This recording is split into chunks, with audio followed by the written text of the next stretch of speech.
Bom dia, oitavo ano. Olha só, hoje nós vamos falar do capítulo 13, correção, ok? E a gente vai começar essa correção na página 3. Então, vamos lá, organizando a história. A respeito da influência do iluminismo na América, responda as questões a seguir. Quais eram as principais ideias políticas dos líderes no processo da independência dos Estados Unidos? Eles reivindicavam a liberdade política e econômica em relação à Inglaterra. Inspirados pela ideia de predestinação, defendiam que assim construiriam uma terra de prosperidade.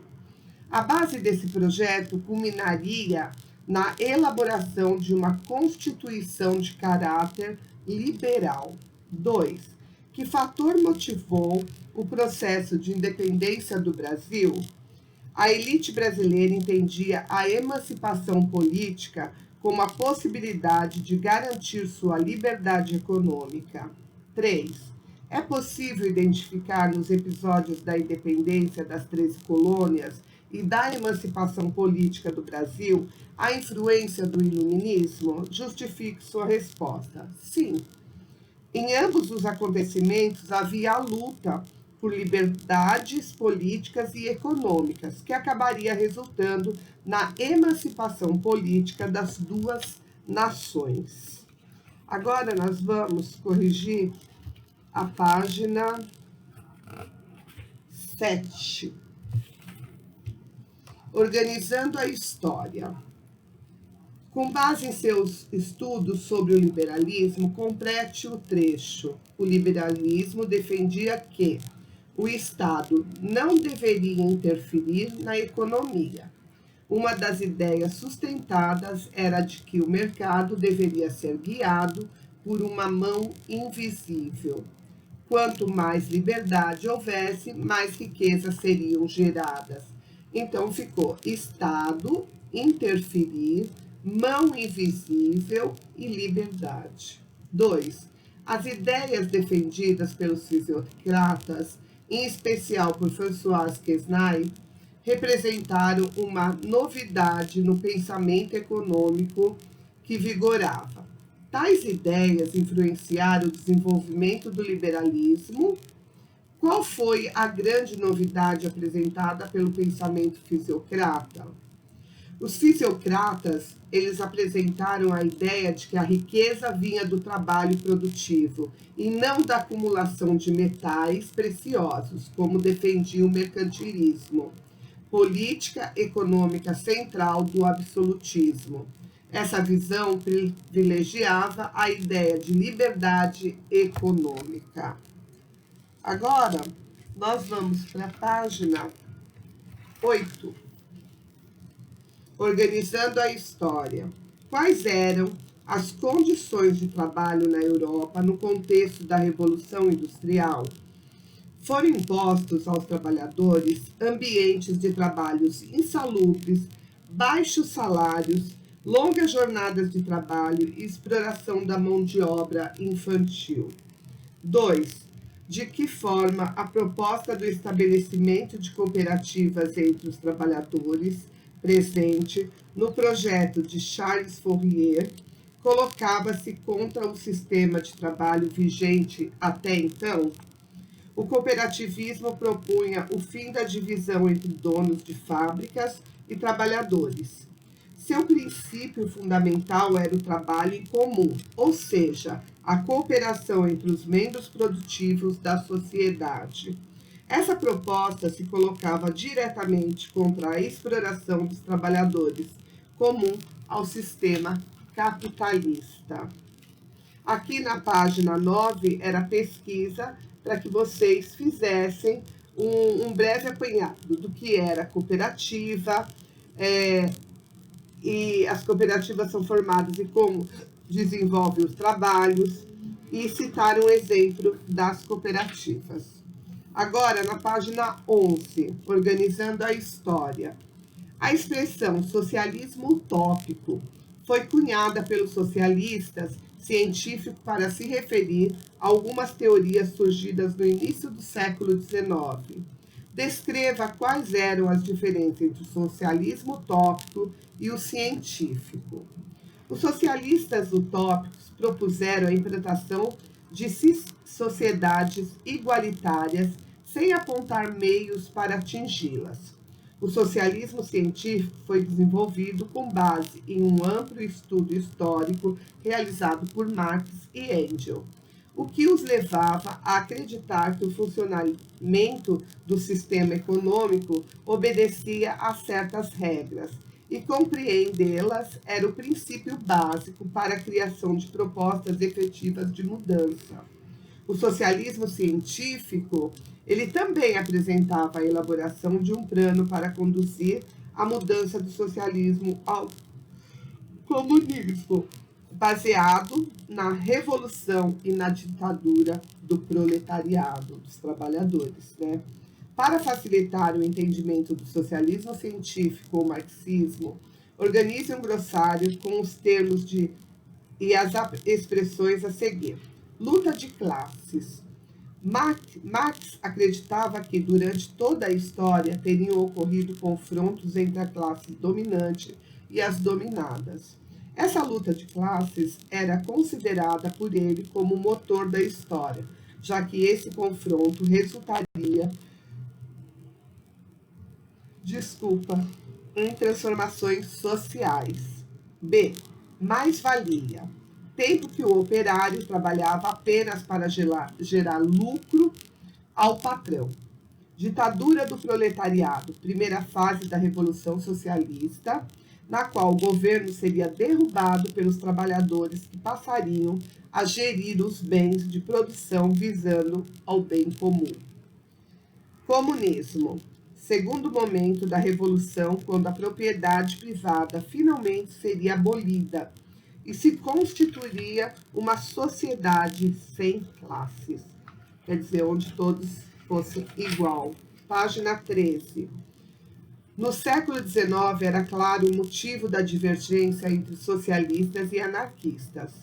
O papel do Estado era com base em seus conhecimentos. Explique como o Estado era visto por essas ideologias.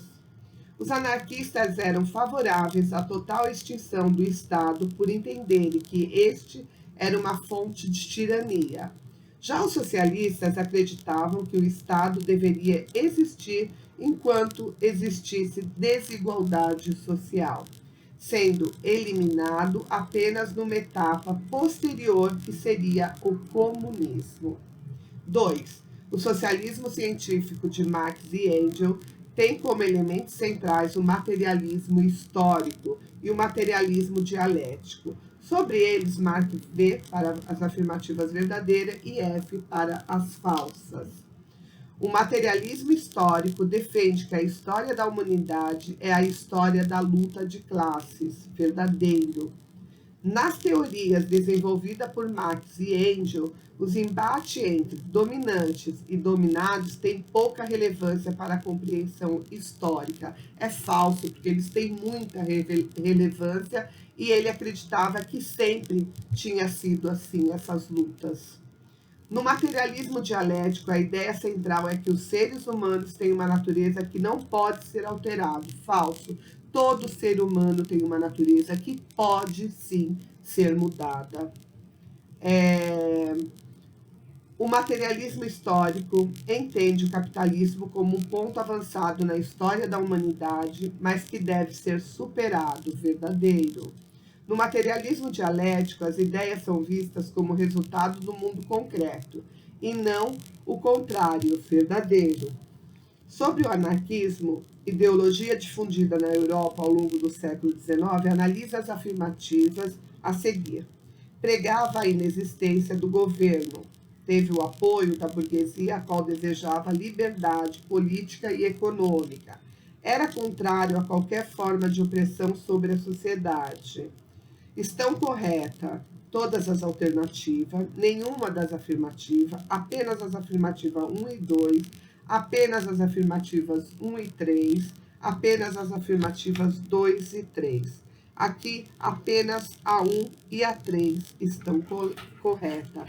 É a letra D. Organizando a história, marque apenas as afirmativas que contêm característica do nacionalismo.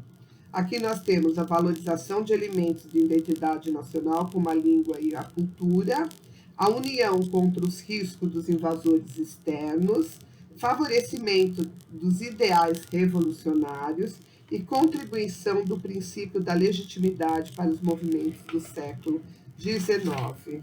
Página 17. Descreva como deveria ser a relação do Estado com a economia de acordo com Adam Smith. Para Adam Smith, era necessário que o Estado não interferisse na economia, permitindo uma concorrência direta, regulada apenas pela mão invisível do mercado, ou seja, com base na lei de oferta e procura. É como hoje, gente, quando o seu pai vai no posto de gasolina para pôr combustível, ele tem a opção de escolher o posto de gasolina que tem o menor preço. Isso é a livre concorrência. Quer dizer, cada posto, ele trabalha com uma margem de lucro e ele pode vender mais ou menos. Na página 18, 2. Preencha o quadro a seguir com as principais ideias e ações dos pensadores destacados.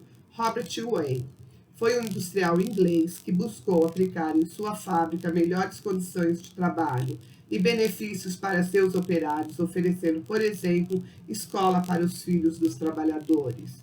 Charles Fourier defendia a criação de comunidades operárias organizadas por meio de corporativismo, os falanceiros, onde os trabalhadores escolheriam o trabalho com o qual tivessem mais afinidade.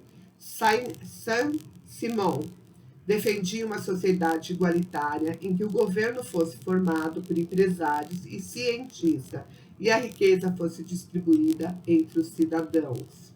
3. Considerando o contexto do século XIX e as diferenças entre o socialismo utópico e socialismo científico, marque a alternativa correta.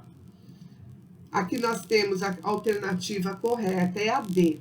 Marx e Engels buscaram sistematizar de forma científica suas ideias sobre o socialismo, oferecendo uma teoria em rigor metodológico. Entre suas ferramentas estavam o materialismo histórico e o dialético. 4. Leia a seguir um trecho da encíclica Rerum Novarum, enviada aos bispos da Igreja Católica pelo Papa Leão XIII, em 1895. A alteração das relações entre os operários e os patrões, a influência da riqueza nas mãos de um pequeno número, ao lado da indigência da multidão, a opinião, enfim, mais avantajada que os operários formam de si mesmos, é a sua união mais compacta. Tudo isso, sem falar da corrupção dos costumes, deu em resultado final um temível conflito. Com base no trecho lido e em seus conhecimentos, explique o que levou a Igreja a elaborar essa encíclica. As transformações sociais oriundas da Revolução Industrial geraram preocupação na Igreja.